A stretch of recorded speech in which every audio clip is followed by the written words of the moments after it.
అన్న సినిమానైతే సైంటిఫిక్ ఆలోచించారు, మళ్ళీ కలియుగంలో జరిగే అంతర్యుద్ధాల గురించి ఆలోచించారు. మన భూమి ఒకవేళ అయిపోతే మన కాశీ అనేది ఒక లాస్ట్ చివరి దేశం అన్నట్టు చూపెట్టారు. ప్రపంచం ఇక నీళ్ళు ఉండేవి, ఏది ఉండదు, ఫుడ్ ఉండదు. ఇక చూస్తే మనకి ఏమిస్తాను 2015 ఇక దాటిపోయినాం అన్నట్టు.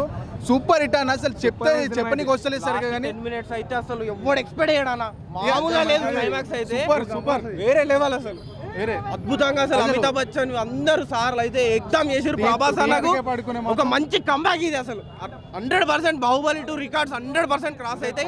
లాస్ట్ 15 నిమిషాలు అసలు ఎవడు ఎక్స్పెక్ట్ చేయడు మూవీ. అద్భుతంగా తీసిండు.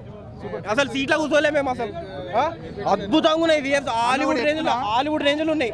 మన ఇండియన్ సినిమాను ఒక ఇప్పుడు తెలుగు TFI కాదు, ఒక ఇండియన్ సినిమాను ఇంకా హై లెవెల్ తీసుకుపోయే రేంజ్ మూవీ 100% హైలైట్ ఉన్నది. క్లైమాక్స్ అయితే ఎవడు ఎక్స్పెక్ట్ చేయడు. 100% మామూలుగా లేదు క్లైమాక్స్ అయితే.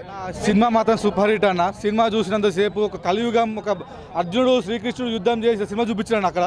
మనం ఇంకోటి చెప్పాలంటే మన కాశీ, మన భవిష్యత్తులో మన కాశీలా పోతుంది, ఎలా మన దాన్ని మనం పురుదం చేసుకోవాలి అని ఒక సినిమాకి మంచి మెసేజ్ ఇచ్చారన్న.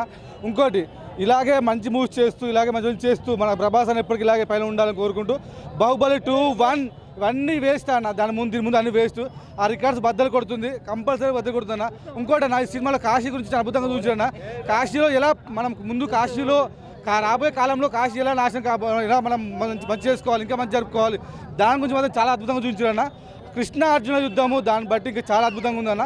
ప్రభాస్ అన్న యాక్టింగ్ సూపర్ హైలైట్ అన్న.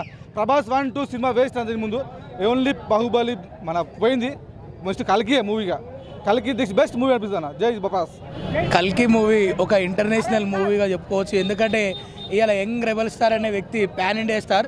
కానీ పాన్ ఇండియా స్టార్ తగ్గట్టు ఈ డైరెక్టర్ ఎట్లా తీస్తాడా అనుకున్నాం, కానీ ఒక బాక్స్ ఆఫీస్ బద్దలు కొట్టిండు.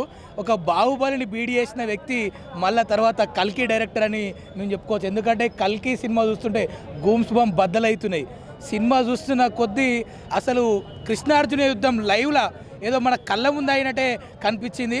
బాహుబలి అని చెప్పిన రికార్డ్ని కాస్త ఇవాళ కల్కి అనేది బద్దలు కొట్టి మళ్ళీ ఒక 10 సంవత్సరాల వరకు కల్కిని బద్దలు కొట్టే సినిమా ఎవడు కూడా తీయలేడు.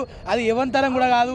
మళ్ళీ తీయాలంటే అది ప్రభాస్తోనే అవుతుందని చెప్పి మేము ప్రభాస్ ఫ్యాన్స్ అసోసియేషన్ తరఫున తెలుపుతున్నాం. For more videos like this, subscribe Big TV channel.